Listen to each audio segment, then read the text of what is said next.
राजा बिना शक्ति को हो ही नहीं सकता, इसीलिए तो सबको राजा बनने की तमन्ना है। हमारे देश में तो बेटे का नाम ही राजा रखा जाता है। कुछ लोग राजा नहीं बन पाए लेकिन नाम से ही राजा हो गए।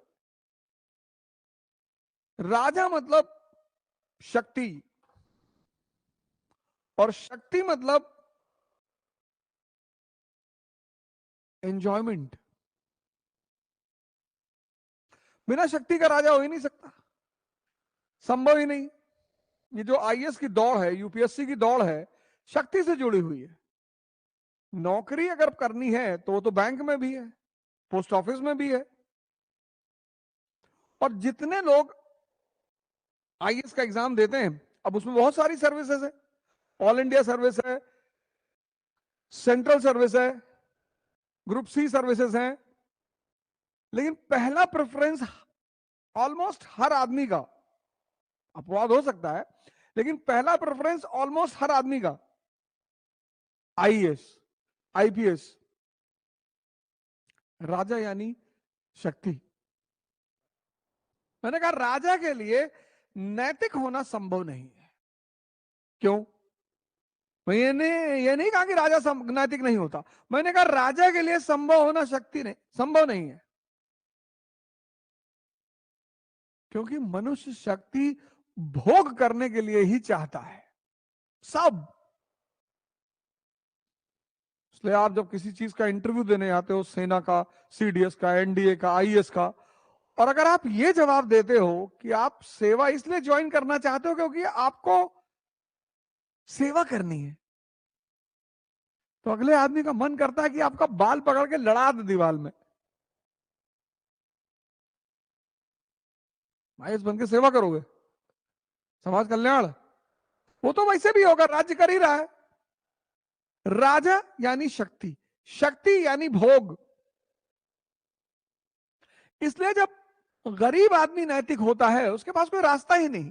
नैतिकता ही गरीबी का गहना है, का एक तो कर नहीं पाएगा क्योंकि भोग करने के लिए शक्ति की जरूरत है, वो उसके पास है नहीं। योग्यता कहां है? पढ़ने में। ये जीवन एक चुनौती है, प्रतिदिन। ये जीवन एक चुनौती है, प्रतिदिन प्रतिदिन, एवरी डे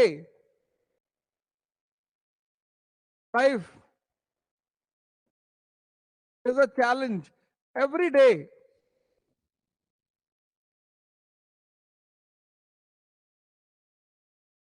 एवरी डे।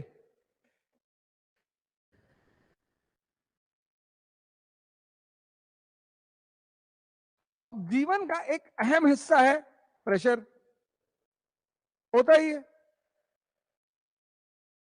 और अगर आप इस चैलेंज से नहीं निपट पाए तो एक चीज और पैदा हो जाएगी।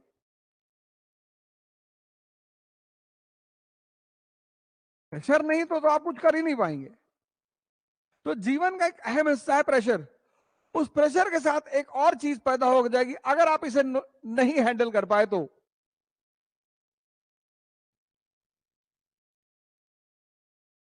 देखिए कितनी वीडियोस चल रही चारों तरफ, 24 तक चलेंगी, जातिवादी वीडियो।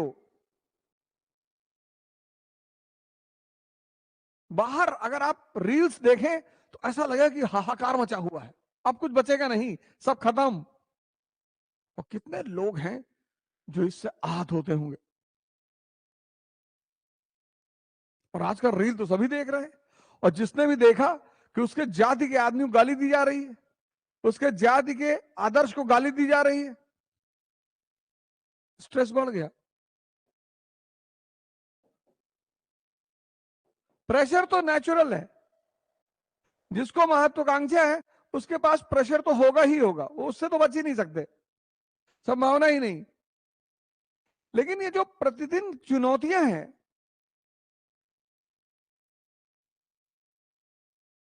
तुर्की का भूकंप आया, उसकी जो वीडियोस रिलीज हुई, उसने कितने मन और दिल को आहत किया होगा। इस प्रेशर और स्ट्रेस को हैंडल करने का नाम है टैलेंट।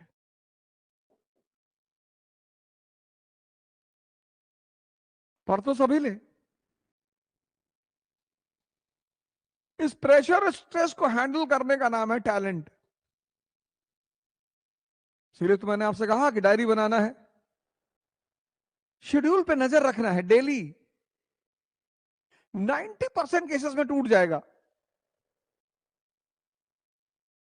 मन दुखी हो जाएगा, मन परेशान हो जाएगा, निराश हो जाएगा, मन ही लगेगा ही नहीं, लगेगा ही नहीं। तो जब नहीं लगा तो ऐसी पॉकेट कोई किताब रखिए जैसे मैं भगवत गीता रखा हूं, और वहीं पे एक आध मंत्र पढ़ लीजिए, कोई भी, कोई भी पेज खोलिए, कोई भी, और एक नया सा उत्साह मन में आ जाएगा। जहां गीता ने कोई बात आपको समझाई कि मन और इंद्रियों सहित शरीर को वश में रखने वाला आशा रहित और संग्रह रहित योगी अकेला ही एकांत स्थान में स्थित होकर आत्मा को निरंतर परमात्मा में लगाए रहता है।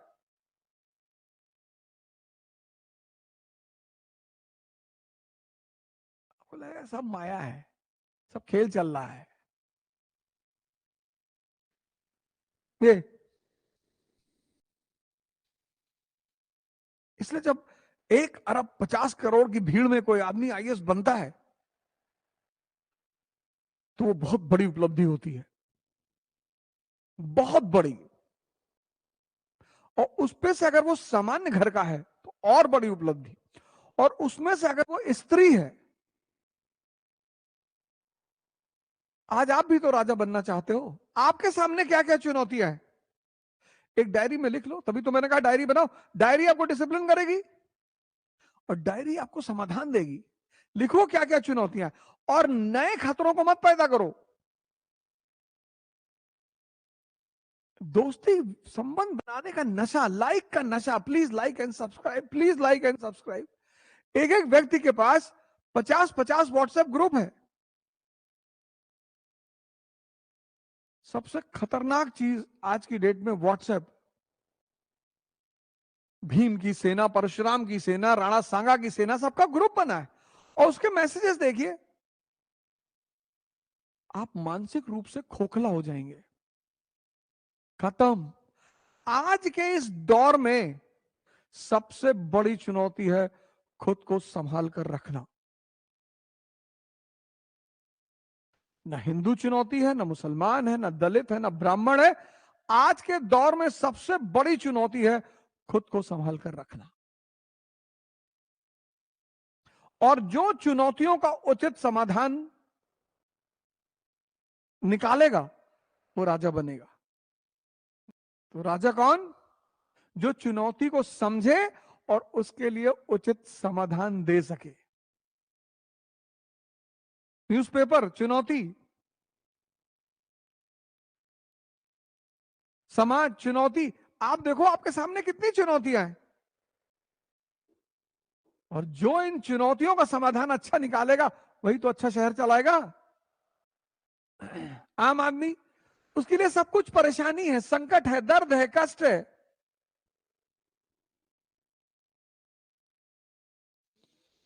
और जब आपने किसी चीज को परेशानी मान लिया तो आप कहेंगे आपके हाथ में है ही नहीं। किसी चीज को परेशानी मानना और किसी चीज को चुनौती मानने में फर्क है। परेशानी आप कहोगे कि हमारे हाथ में है ही नहीं, और चुनौती, आज जातिवाद बढ़ रहा है, संप्रदायवाद बढ़ रहा है, चुनौती। पढ़ने दो, आप अपना पढ़ाई करो, अपने दिमाग को अपनी पढ़ाई में लगाओ।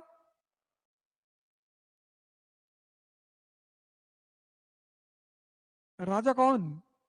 जो अपने समय की चुनौतियों को समझे, सिर्फ समझे नहीं, उनका उचित समाधान निकाले।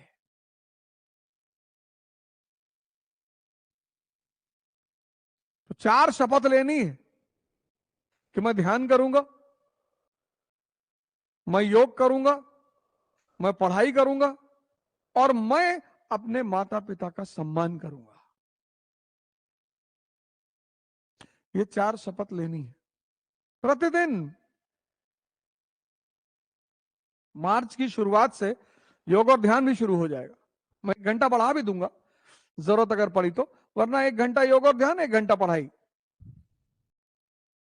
आज डायरी में अपनी चुनौतियों को लिखना है।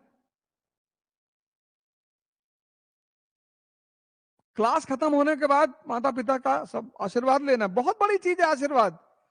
कुछ चीजें आपको पता ही नहीं है, छुपी है ना, हिडन है। इतनी बड़ी ताकत है आशीर्वाद, और वाइब्रेशन से निकलती है। आप समझते हो किसी को खुश रखने का क्या मतलब होता है? किसी को खुशी देने का क्या मतलब होता है? आशीर्वाद। बहुत बड़ी शक्ति, बहुत बड़ी ताकत। लेकिन चूंकि वो वाइब्रेशन छुपी हुई है, माता पिता ने आपको आईफोन दिया, आपको दिखाई पड़ गया। कुछ चीजें वो दिखाई नहीं पड़ रही है, डार्क मैटर यूनिवर्स में है, दिखाई नहीं पड़ रहा है। साइंटिस्ट कहते हैं कुछ है जो बढ़ रहा है, पर वो दिखाई नहीं पड़ रहा है, पता नहीं चल रहा है। ऐसे दुआ है। जब सुबह उठ के माँ बाप को कहते हो कि हाँ बाबूजी, हाँ प्रणाम, गोड़ लगी बाबूजी, पैर लगी बाबूजी, तो उनको अच्छा लगता है। जिसको तुम प्यार करते हो, अगर वो तुम्हें 4 दिन फोन ना करे तो तुम बेचैन नहीं होते हो? तो जो तुम्हें प्यार करते हैं, अपना जीवन लगा रहे हैं, पढ़ो चाहे ना पढ़ो, पर माँ बाप का सम्मान जरूर करो। क्योंकि माँ बाप के सम्मान के साथ शुरू होता है समाज का सम्मान, और समाज के साथ राष्ट्र, और राष्ट्र के साथ विश्व, सब एक दूसरे से जुड़ा हुआ है। और तुम ही बचाओगे इस देश को।